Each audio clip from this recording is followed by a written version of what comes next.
15-15 लाख आएगा, अच्छे दिन आएगा, काला धन इतना आ जाएगा जो लोगों के घर में, और महंगाई घटेगी, युवाओं को 2 करोड़ युवाओं को नौकरी दूंगा। 2014 में तो वो था, लेकिन थोड़े दिन के बाद उन्हीं का लोग कह दिया ये तो चुनावी जुमला था। आज महिलाओं को बस फ्री, बुजुर्गों को तीर्थ यात्रा, तो वो केजरीवाल की गारंटी हर घर में दिखाई देती है। बांटने का काम हो रहा, ये देश को चलाने का नहीं बल्कि नफरत फैलाने का काम कर रहा है। आज जनता में एक रोष है, जो आदरणीय केजरीवाल जी को जो बंद किया है, उनके बच्चे भी अब उनको कहेगा जो हमारा बाप दादा अंधभक्त बन के वोट दिया, बल्कि देश को सुधारने का और बच्चों का भविष्य का निर्माण के बारे में नहीं सोचा। नमस्कार, मैं आपके साथ हूं राजेश कुमार, और इस वक्त हमारे साथ आम आदमी पार्टी के पश्चिमी दिल्ली से लोकसभा के प्रत्याशी महाबल मिश्रा जी हैं। महाबल मिश्रा जी के बारे में अगर आप बात करें तो आर्मी से रिटायर होने के बाद सामाजिक जीवन में आए, उसके बाद 97 में पहली बार निगम पार्षद बने, फिर 98 में विधायक बने, फिर 2003 में विधायक बने, फिर 2008 में विधायक बने, फिर 2009 में इन्होंने उस वक्त 7 बार के विधायक जगदीश मुखी को हराकर लोकसभा पहुंचे थे, और एक बार फिर से 2024 के चुनाव में इनके खिलाफ कमलजीत सहरावत को बीजेपी ने उतारा है। सर, सबसे पहले तो संवाद पर स्वागत है आपका। नमस्कार। आप 2024 में आम आदमी पार्टी के प्रत्याशी हैं, पूर्वांचल के बड़ा चेहरा हैं। आप क्या इस वक्त मुख्य मुद्दा और मुख्य चुनौती अपने सामने देख रहे हैं? देखिए, एक तरफ मुद्दा आज जो है धर्म की राजनीति और बांटने की राजनीति हो रहा है, समाज को बांटे, सौहार्द वातावरण खत्म करने के हो रहा है। और मेरा मुद्दा है जो किस तरह से क्षेत्र का विकास किया, पहले भी मैं विकास किया था, वो लोगों के जहन में है, और आज भी मेरा मुद्दा है जो मैं विकास कैसे करूँगा क्षेत्र का, जिससे यातायात सुविधा हो। वो नजफगढ़ से ढासा मेट्रो पहुंचाने का, नजफगढ़ से नांगलोई जोड़ने का, नजफगढ़ से जयपुर रोड को जोड़ने का, और ये यूनिवर्सिटी पश्चिमी दिल्ली में आज बच्चे ढासा से जाते हैं यूनिवर्सिटी पढ़ने के न्यू दिल्ली में, तो किस तरह से पश्चिमी दिल्ली कैंपस बने, यूनिवर्सिटी बने, जिससे हमारे छात्र छात्राओं के लिए होगा। किस तरह से हॉस्पिटल का, मैंने जब पहले भी मैं हॉस्पिटल बनाया, खेरा डाबर में हॉस्पिटल बनाया, दहादेव हॉस्पिटल बनाया, इंदिरा गांधी हॉस्पिटल जो 750 बेड का हम लोग शुरुआत करते हैं। मैं धन्यवाद देता हूँ श्री अरविंद केजरीवाल जी को, जो आज 1800 बेड का हॉस्पिटल इंदिरा गांधी हॉस्पिटल बहुत बड़ा बनवाए हैं। आज सुपर स्पेशलिटी जनकपुरी बनवाए, दिल्ली हार्ट बनवाए, आप देखेंगे जनकपुरी से एलिवेटेड रोड का निर्माण करवाया, जनकपुरी से कालिंदी कुंज मेट्रो गया। तो इन सारी बातों को विकास हम पहले किया, लोग देख रहा है, आगे भी विकास करेंगे। मेरा प्लान है युवा के लिए और महिलाओं के लिए किस तरह से उत्थान हो, उसकी प्लान हम करेंगे, और हमारे बच्चा किस तरह से विकसित हो उस पर प्लान करेंगे। जी, 2019 में कांग्रेस पार्टी अलग होकर लड़ी थी, आम आदमी पार्टी अलग लड़ी थी, तो उस वक्त आम आदमी पार्टी को एक भी सीट हाथ नहीं आई थी। इस वक्त दोनों पार्टी एक साथ लड़ रही है, और आप अलायंस में पश्चिमी दिल्ली से हैं। आप इस वक्त क्या एक्सपेक्ट कर रहे हैं? देखिए, दोनों पार्टी एक साथ आने से दोनों को है, और इंडिया गठबंधन के तमाम जो विचारधारा के लोग हैं वो हमारे साथ काम कर रहे हैं।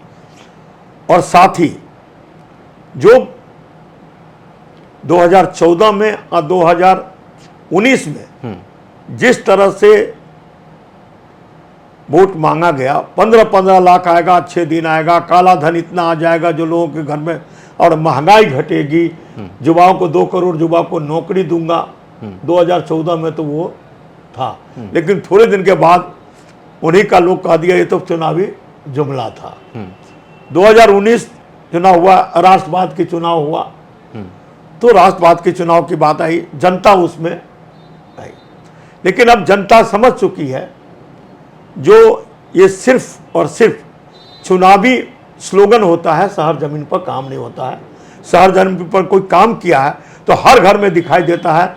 जो केजरीवाल बिजली फ्री, पानी फ्री, मोहल्ला क्लिनिक बना के स्वास्थ्य फ्री, जब आप देखते हैं सीटी स्कैन एमआरआई जैसे ये चीज़ जो टेस्ट होता है वो फ्री हो रहा है, जो महंगी इतनी महंगी टेस्ट होता था। आज महिलाओं को बस फ्री, बुजुर्गों को तीर्थ यात्रा। तो वो केजरीवाल की गारंटी हर घर में दिखाई देती है, और जो भाजपा की गारंटी है वो सिर्फ जुमला में दिखाई देती है। इसलिए इस बार लोगों के मन में चेंज की भावना है। जी, इस बार चुनाव के दौरान मंगलसूत्र, विरासत कर, ये तमाम चीज़ें सुनने को मिल रहा है, आप कैसे देखते हैं इसको? ये जनता देख रही है, जो सौहार्द वातावरण किस तरह से खराब किया जाए समाज के। अरे भाई, जो भारत में जन्म लिया वो भारतीय है, हिंदुस्तानी है, लेकिन आज सब अपने अपने धर्म के मुताबिक काम करते हैं, पूजा करते हैं और करते हैं, धर्म अपने अनुयायी होते हैं। लेकिन उसको सौहार्द वातावरण को बिगाड़ने का काम आप कर रहे हैं अपने नाला से। तो ये तो मुझे लगता है जो कि भाई जनता आप समझ रही है, जो मुझे सौहार्द वातावरण बिगाड़ के, तो बच्चा भविष्य में लड़ने में समय बिताएगा तो उत्थान कहाँ से होगा? ना अपना घर का उत्थान होगा, ना समाज का उत्थान होगा, ना राष्ट्र का उत्थान होगा, वो लड़ाई में समय बीतेगा। इसलिए जनता अब समझ चुकी है, युवा भी समझ चुकी है, जो इनका रास्ता सिर्फ पोलराइज करने का, धर्म से जोड़ने का। तो आप चुनाव होता है, आप लाइए, एजेंडा लाइए, जो भारत कैसे विकसित होगा, व्यापार कैसे बढ़ेगा, युवा का बेरोजगारी कैसे दूर होगा, किस तरह से महंगाई घटेगी, तो ये मुद्दा लाइए ना। लेकिन मुद्दा आप लाते हैं मंगलसूत्र का, जमीन बंटवारा का। तो जनता समझ चुकी है जो ये बांटने का काम हो रहा है, ये देश को चलाने का नहीं बल्कि नफरत फैलाने का काम कर रहा है। 2009 में आप पहली बार लोकसभा पहुंचे थे, उस समय दिग्गज नेता जगदीश मुखी को आपने हराया था। तो 2009 का चुनाव और इस वक्त 2024 का चुनाव, क्या अंतर देख रहे हैं आप? बहुत अंतर है, बहुत अंतर है। 9 का 14 में है। आज जनता में एक रोष है, जो आदरणीय केजरीवाल जी को जो बंद किया है वो रोष है, जो हमें केजरीवाल जी बंद किया है। हो सकता है जो मुझे ये पब्लिक को लाभ मिलता है, बिजली, पानी, स्वास्थ्य, शिक्षा का लाभ मिलता है, शिक्षा का स्तर इतना ऊंचा हुआ है दिल्ली में, लाभ मिलता है, उसको खत्म करने की साजिश रच रहा है।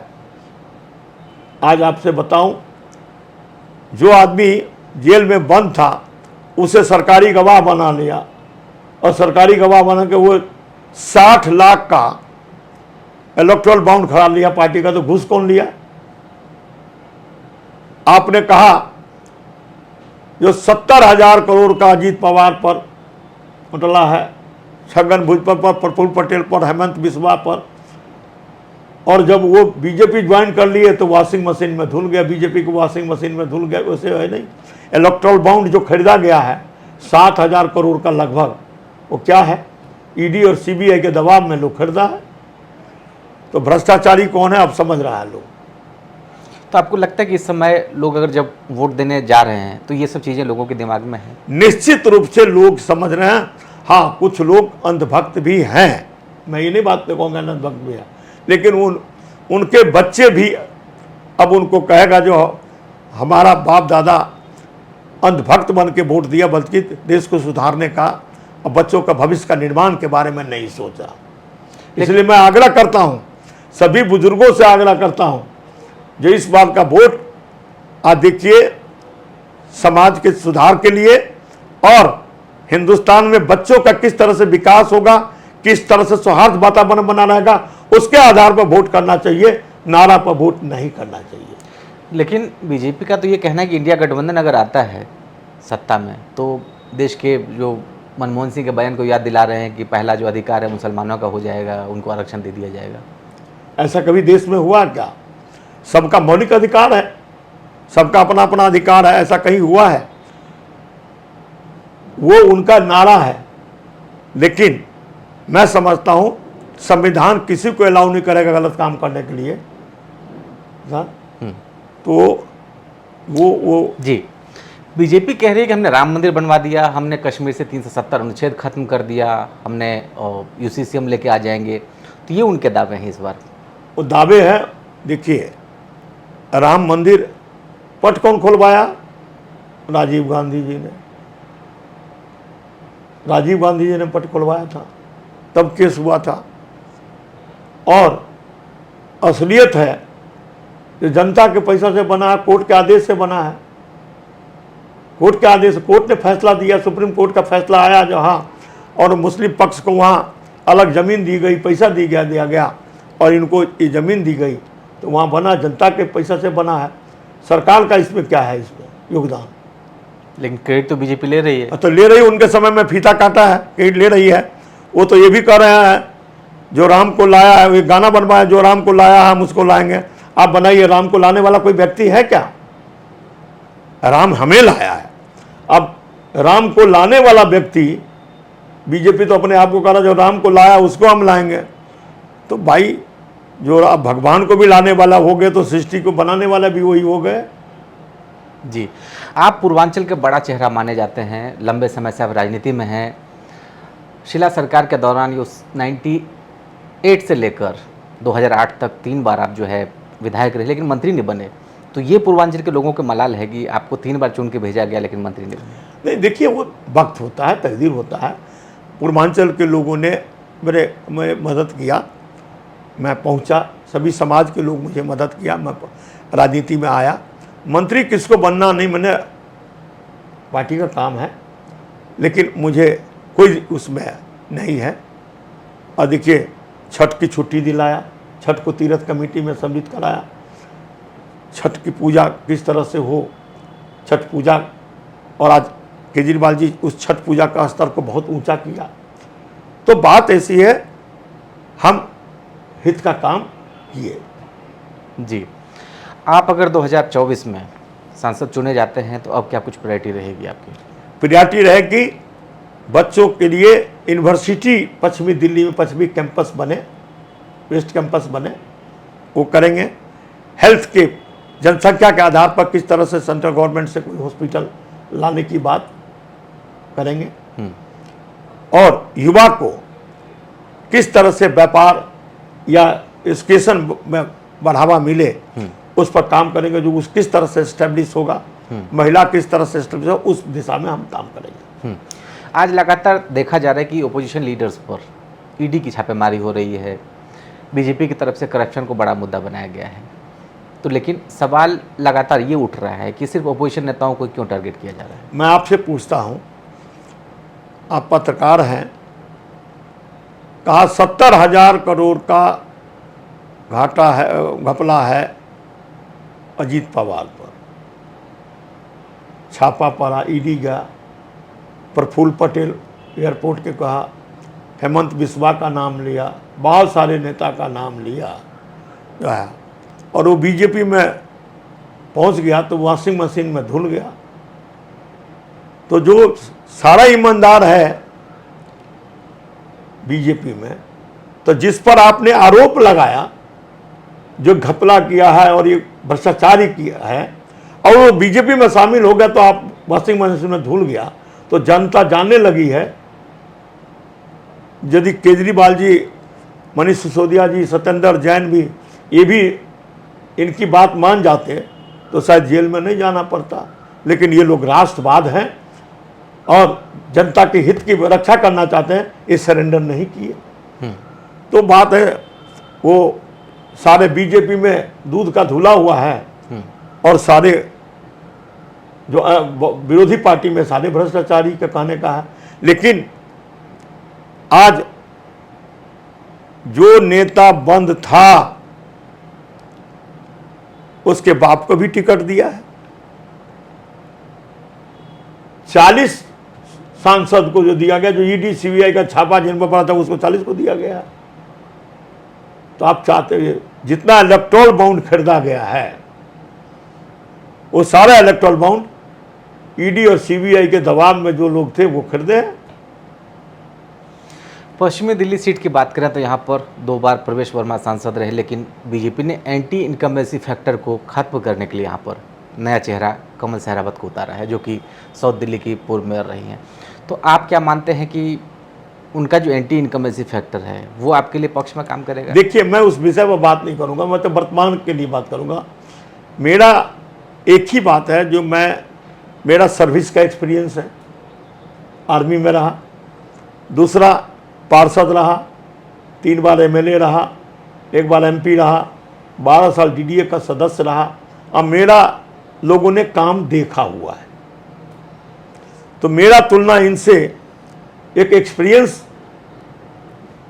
का बात आती है। जो महाबल मिश्रा लंबा अनुभव वाला है और ये एक पार्षद हैं, मेयर 1 साल के लिए रही, तो भाई अनुभव की, तो उसकी लोग तुलना करते हैं। जो महाबल मिश्रा अनुभवी है, जिस दिन जीतेगा उसी दिन से काम शुरू हो जाएगा और ये इनको 5 साल सीखने में लगेगा। तो इसीलिए अनुभव की बात जनता में है। जो महाबल मिश्रा अनुभवी है और सबके सुख दुख के साथी है, इसलिए महाबल मिश्रा को जिताओ। जी, पूर्वांचल के लोगों के लिए क्या कुछ आपने खास किया जो आपको आज लगता है कि बताना चाहिए? दिल्ली में जो भी लोग आज आए अनऑथराइज कॉलोनी में, बिजली पानी जो डीडीए के माध्यम से पॉलिसी बनाने का काम किए, 5 मंजिल मकान बनाने का पॉलिसी जो लाया, तो सबको लाभ मिल रहा है। तो उसमें मैं कहता हूँ अनऑथराइज कॉलोनी में बहुतायत हैं पूर्वांचल के लोग, लाभ मिल रहा है। आज बच्चे पढ़ लिख लिए हैं, सब कोई नौकरी कर रहा है, कोई MBBS बन गया, तो कोई वकील बन गया, कोई चार्टर्ड अकाउंटेंट बन गया। माने वो पूर्वांचली नहीं है जो 80 में थे। आज वो पूर्वांचल ने दिल्ली को एक दिशा दी है, दिल्ली को एक दिशा दे रही है, अपनी मेहनत से कर रहा है। इसलिए मुझे लगता है जो पूर्वांचल के लोगों में भी ये है सोच, जो हमारे बच्चों के भविष्य का निर्माण तभी संभव होगा जब पढ़ाई लिखाई अच्छी हो और सौहार्द वातावरण रहेगा, तभी हमारे बच्चों का विकास हो सकता है। जी, इस वक्त आप क्या मान रहे हैं कि दिल्ली और पंजाब मिलाकर आम आदमी पार्टी कितनी सीट जीत सकती है? देखिए, ये मुझे लग रहा है इंडिया गठबंधन 7 सीट जीतेगा दिल्ली में और पंजाब भी जीतेगा। पीएम मोदी लगातार इस पर नारा दे रहे हैं कि 370 सीटें बीजेपी को आ रही है और अलायंस को 400 पार। वो नारा दे रहे हैं, नारा कितने दे रहे हैं, तो इस तरह से बौखलाहट में भाषण क्यों दे रहे हैं? जो जब जब चुनाव होते जा रहा हुआ, तो बौखलाहट में चुनाव में भाषा क्यों बदल रही है? अपने आप दिखाई दे रहा है। तो आपको क्या लग रहा है कि इस बार इंडिया अलायंस को कितनी सीटें आ सकती है देश भर में? मुझे तो लगता है इंडिया अलायंस सरकार बनाएगी। आप 370 कैसे कहते हैं मुझे नहीं बता। अरे आप साउथ में कितने सीट ले रहे हैं? आप 370 की गिनती करते हैं तो साउथ में का आपने सीट काउंट किया, तो साउथ में है कहाँ आप? तो नॉर्थ में आप बिहार हो गया, यूपी हो गया, राजस्थान हो गया, मध्य प्रदेश हो गया, ये सीट, इसकी टोटल सीट कितनी है? तो 370 कहाँ से? जी, तो जाहिर तौर पर पश्चिमी दिल्ली से लोकसभा के प्रत्याशी महाबल मिश्रा का कहना है कि इस बार यहाँ की जनता जरूर इनको चुनेगी और साथ ही इन्होंने बताया कि क्या कुछ इनके काम को लेकर प्रायोरिटी रहेगी। और आपने यूपी पॉडकास्ट को अपना वक्त दिया, बहुत शुक्रिया आपका।